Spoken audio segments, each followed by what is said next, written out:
Today I'm painting moons again, but this time I'm adding a few little extra details.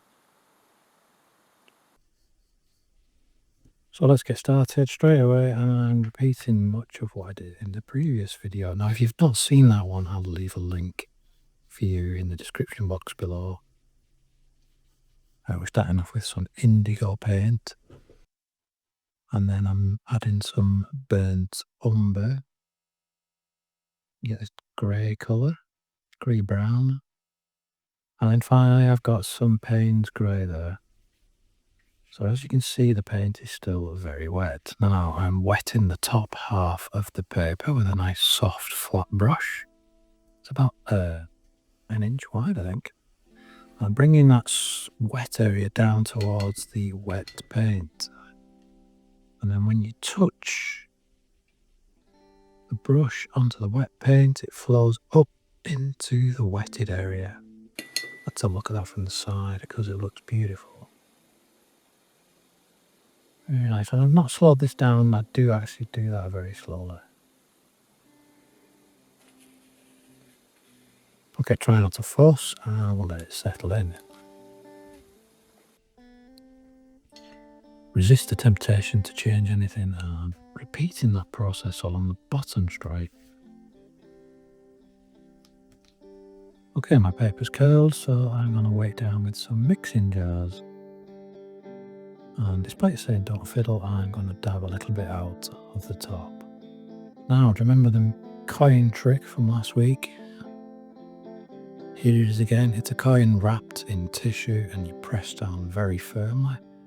And when you lift it away, you're left with a mostly white area in this case. Now, you could change, as you can see there, the paint's blotted out where the tissue was pressed into the paper. Now, if you're disappointed with that and you wanted a full moon, a full white moon, you could remove that with a wet brush. I quite like that. It looks like clouds coming in front of the moon, so I'm going to leave it like that. I am a little bit less keen on this hard edge here, so I've got a damp brush. I'm running it along the hard line to soften it. I'm just joining the top and the bottom half of the paint in a couple of areas there. Now you need to leave some white areas. We'll come back to that later. Okay, and as last time, I am doing two versions. One where I paint on the marks, and one where I use a card, but it's a piece of spare watercolor paper. Cut it to size, and then I paint the edge with the brush and scratch it on. You could, of course, if you've got a big enough palette, you could just have your paint in the palette and dip your card into it. So there's the indigo again. Very different marks to the first one. Broken lines. And then I've added some burnt umber again to the indigo, and you get this grey colour. And then finally, I am adding some Payne's grey. So here's the Payne's grey. Top right hand corner as usual. And then I do add some in the opposite corner in the lower half, the lower left. Wet the top of the paper, give it a good soak, and slowly bring that wet down to the paint. So I think when you scrape the paint on, it's not quite as wet as when you brush it on. So you might have to run your wet brush along it a couple of times like I did there. Flattening out my paper to dry it off again, and then repeating the blotting out with a circle of tissue which is wrapped around a coin. You can press pretty hard. You really blot out the paint, and I think I left it to dry. Like I say, when you scrape the paint on, it's not quite as wet. So I think it was too dry, really. So as a secondary operation, I wetted the tissue. I'm pressing down again. Let's see how that looks. A little bit whiter, not a lot. So we're in a third attempt and I'm just swirling around some clean water. Let's have a look at it from the side.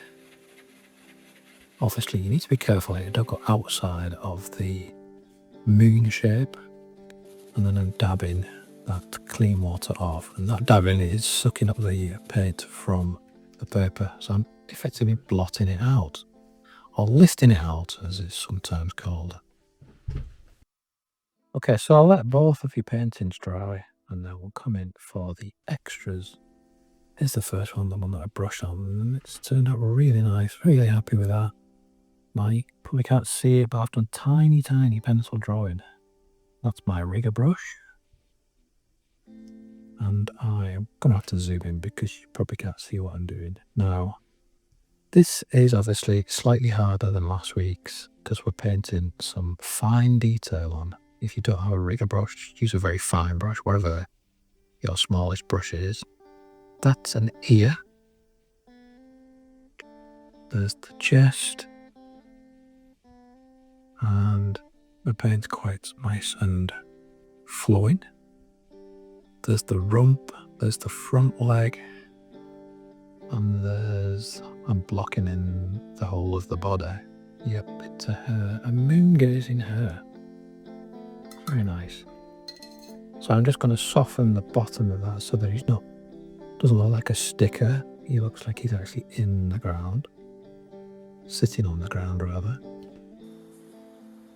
And here's the second paint, and the one where I scraped the paint on.